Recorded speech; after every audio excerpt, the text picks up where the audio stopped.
Today I'm featuring interviews from several of your favorite football players and associated industry people.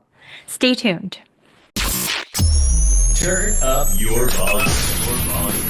Because you're about to listen to The Sick Podcast with Kelly Singh. Murray heaves it downfield. It's caught. It is caught. DeAndre Hopkins. Miraculous. It's Murray magic. The sickest Arizona Cardinals podcast. It's gonna be sick. Welcome to the sickest Arizona Cardinals podcast. I'm your host, Kelly Singh, wearing my new Sick Podcast Network sweatshirt that we had for Super Bowl week. So exciting. This episode, I'm really just going to share with you some of the interviews that I captured during Super Bowl Media Week. Only one of them happens to be with an Arizona Cardinal, but that's okay because we all love football, right? So sit back, enjoy, and take in a handful of these quick one-on-one questions with some of your favorite sports stars, along with a clip from Brittany Payton at the Walter Payton Man of the Year community event.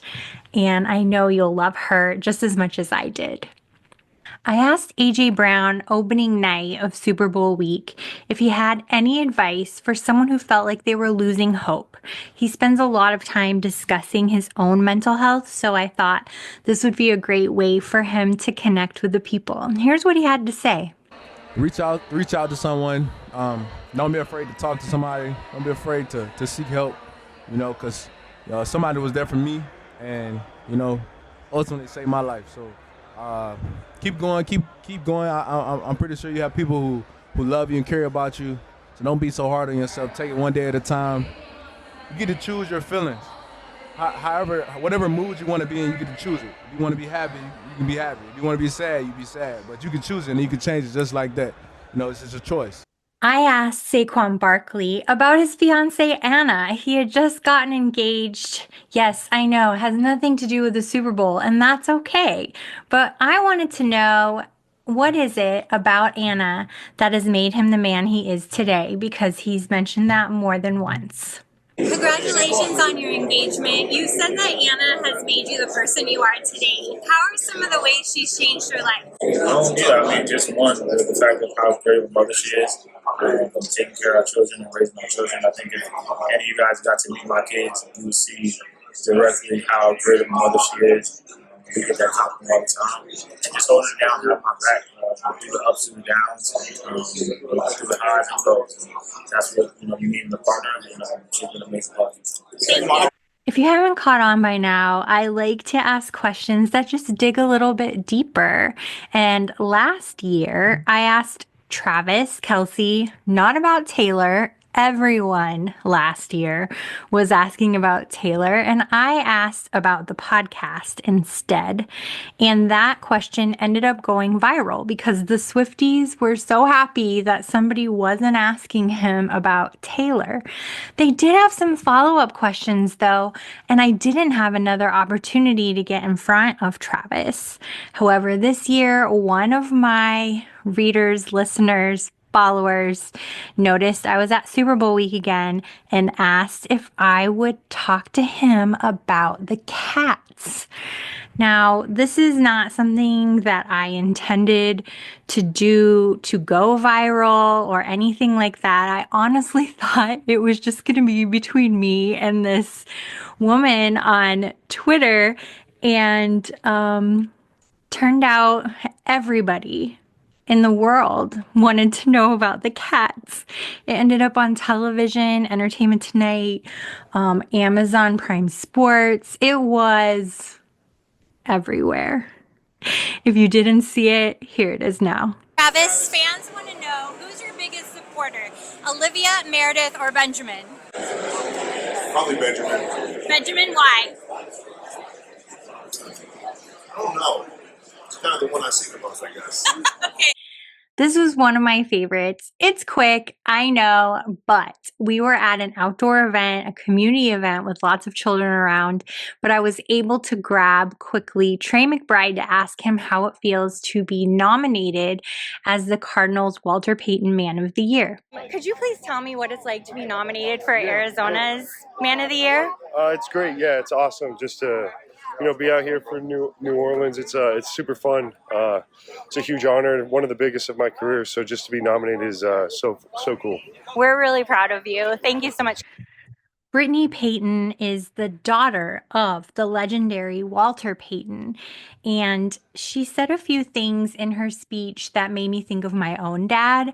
So I wanted to ask her if she would be willing to share with us any moments that she felt comfortable sharing about her father, special memories, what he was like. Here's what she had to say. When my dad passed away, we had so many signs that he was around. And so many different times when we're together as a family or something happens, and the time will always be something 34. And we'll look at the time and it'll be, oh my gosh, it was 34, this or that. And I just feel like those are always those signs of him just letting us know that he's there and he's around and with us. I love that. I love that part so much, like finding those little signs and symbols. Yeah. But could you tell me about your dad? What is maybe a favorite memory, or what was he like? You know what? It's so funny because growing up, he was just dad. He never, I was never around seeing him play football, so he was always just dad. He was a huge practical joker. Coming home into the house, you never knew what door he was going to be around to jump out at you or surprise you. He was the dad who would, when I had a boyfriend that would call the house, he would hassle him and give him a hard time, just being him. But he just was awesome. He always took time to really make sure we had special moments just with him. One of my favorite memories was when the Mall of America opened up it was so exciting. So we did a daddy-daughter trip to the Mall of America, just the two of us, and we got to ride the rides inside and go to all the shops and go shopping. And he was actually a big shopper. I think that's where I get my shopping habit from, because he loved, and whenever he went on a trip, he would bring my mom and my brother and I something back. And just spending those special moments with him of just being dad. I love that so much. Thank you for your time. Thank you. No, it was a pleasure meeting you. I know that I have given Marquise Hollywood Brown a lot of grief. I mean, a lot. You know why?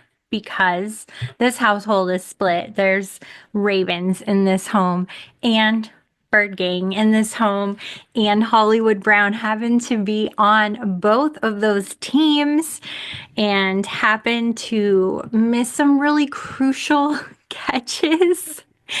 At least crucial to us as fans. But I need to say this. Hollywood Brown is probably the sweetest, most genuine player that I've ever spoken to. He is so cute and just so sweet. I felt like he was one of my kids maybe, but he was sharing with me about his investments in real estate with his wife, and I found it to be really interesting. I hope you did too. You and your wife have an investment property. Was the NFLPA helpful in educating you financially, or how did you guys decide to go about doing that? So my wife, she's been doing real estate for a long time. Her family been doing real estate for a long time, and it's just something we decided to do together. I got so many of my friends that we want to help, and we want leave stuff for our kids, because I feel like it's my duty. God didn't get me in this position just for me, but for my family down the road. And so we kind of decided to do it together. We haven't got much help, but I'm pretty sure they'll probably step in the off season. I think that's so smart, because you see so many players, they get in the limelight, they get a lot of money, and then what happens? So this is your future, essentially, right? Yeah, definitely. I mean, I understand that football doesn't last forever. I didn't grow up with money, but I want to make sure, when I'm gone for a long time, that, my family at least, be able to live a little comfortable. Well, thank you so much. One of the most meaningful experiences I had at Super Bowl week was going to my third Crucial Catch event. And if you're not aware, Crucial Catch is the NFL's cancer awareness program, and they have been growing this event year after year. This year was the best. So far, it was held at a beautiful venue, a theater on Canal Street. And they had tables set up, an open bar, photo booth areas, and then they had their panel of participants. One of them happened to be the legendary Hannah Storm, who had breast cancer. And her breast cancer story was so much like mine. I'm going to pop in a bit about her story. And then I had the opportunity to go up and ask a question and share my own story with her in the room. And we got some photos later. But Hannah Storm, wow, what a legend in sports media. And she also happened to win an award that week for all of her work in sports media. So, wow, Hannah Storm. Feel free to listen to that one right now.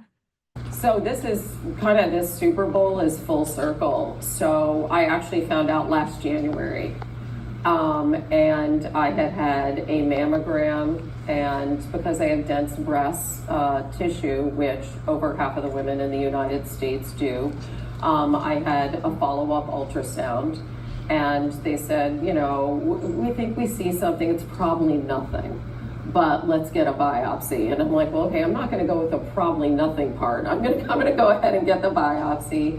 I got the biopsy. I had been at work. Bill Belichick had retired that day. It was a crazy day. I got called into work, was on the air, all afternoon. And I was in my car coming home, and a strange number popped up.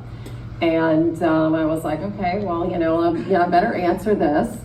And the radiologist was like, hi, and I had just had the biopsy, and she was like, do you have a minute to talk? And I'm like, sure, I'm in my car, I've got a long drive home. And she's like, no, maybe we better wait until you get home. And then I was like, okay, here we go. I was like, no, actually, I'm good. I want to talk right now. And she said, well, I'm so surprised, were her first words. And then she was like, you have cancer. You have something called ductal carcinoma in situ. Now, that sounds really scary. It's called DCIS. I had never heard of it, but it's the earliest form of breast cancer. And I have had no history in my family, no symptoms, but have been pretty good about having my mammograms, okay? Now, a lot of my friends, come to find out, and a lot of people I know, are not so good at having their mammograms. You know why? Because you go in, it's super unpleasant, they take your breasts, they smash them between metal plates, okay? It's really uncomfortable, as you were describing your exam. But not only that, so many women, you got kids, right? Or you're taking care of your parents, or you have a job. You have to take time off from what you're doing. You have to schedule this really unpleasant thing, which you really feel like in your mind, you're not at risk, you're fine. It's very similar to your story. And so you just don't go.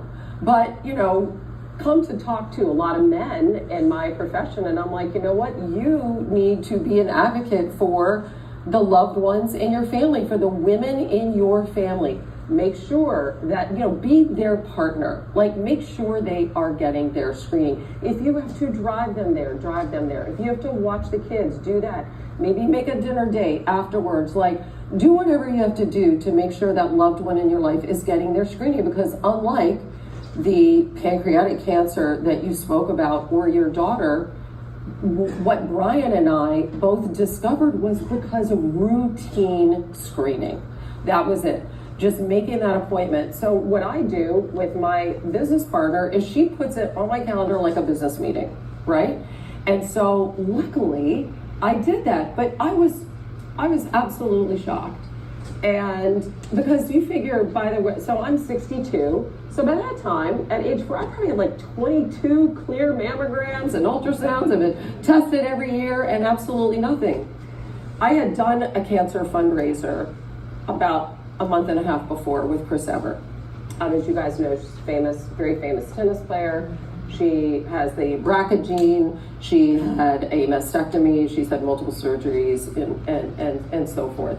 And she brought her doctor with her, Dr. Elisa Port, who's the head of the Dubin Breast Cancer Center. So I convinced her to be at this fundraiser with me. Chrissy, she said, can I bring my doctor? She brings her doctor. We talk to an audience, much like you guys, all about the BRCA gene, all about what Chrissy's been through and all this. This doctor's lovely, all right? So I get this call in the car. I go home, I call Chrissy. I'm like, hi, can I have the doctor's number? And so I called Dr. Port, like right away. You know, us sports people, like we need a game plan. I'm like, what's gonna happen here? And so I called Dr. Port, and she's like, I'm running into a meeting, and she goes, you are not gonna die from this. And I was like, all right. I don't know anything about this. I don't know what's happening. She's like, you're not going to die from this, and we're going to figure this out, and we're going to figure this out together. And that's what we did. I ended up having surgery about 2 weeks before the Super Bowl, and my goal was to come back from surgery and anchor Sports Center the morning of the Super Bowl, and I did. And that was really cool to be able to do that. Yeah. So, yeah. And then you know, I didn't know. There's so many awesome aspects to everything you guys have talked about, but you know, on the back end, I wasn't sure if I was going to need radiation or not. Luckily, we have a lot of amazing technology now that can look at your cells once you have surgery and see what should you respond to radiation or not. And so I was just waiting, and then I went public and to tell my story, because I feel like, you know, if you're able to share your story like we are today, and if it inspires like one person to get a mammogram, or it inspires one person to pay attention to symptoms, or, you know, I mean, by sharing your story, these are like really personal things, right? But we have to talk about this. Like, we have to talk about cancer, you know, and we have to talk about cancer in our families, right? Like, you have to know your history. Like, we're all going to be together for Super Bowl weekend. Like, take some time, if you're with your family, the next time you're with your family, like, find out grandparents, parents, your parents' siblings, like, what is the cancer history there, right? Simple questions that help you assess your risk. And then if you are at risk, you might want to do genetic testing, which is really simple and easy, which is a blood test or a saliva test, which in 90% of the cases is fully covered by insurance. Just so you have the knowledge. Like, I know it seems scary, right? Yeah. Like, scary to know, wow, I might have a chance at getting this kind of cancer. But like, if you're armed with that knowledge, then you understand, even at a young age, maybe you do need more screening. You know, maybe you do need to be more proactive. So just understanding your family history and talking about it is just so. I didn't know that you could get a risk from your dad and your mom's side. My dad died of cancer during COVID. I had no idea that that would be something that would affect me or make me more likely to have cancer, but it does in some cases. And that's it. Thank you so much for tuning in today. I hope you enjoyed those little clips as much as I enjoyed making them. And thank you so much for sticking with me while I took a little hiatus. Tune in next week and I'll have another new show for you during the off season. Until then, take care. Bye. And that's a wrap. Hope you don't miss us too much until next time. Follow the Sick Podcast with Kelly Singh on YouTube, Instagram, Facebook, Google Play, and Apple Podcasts.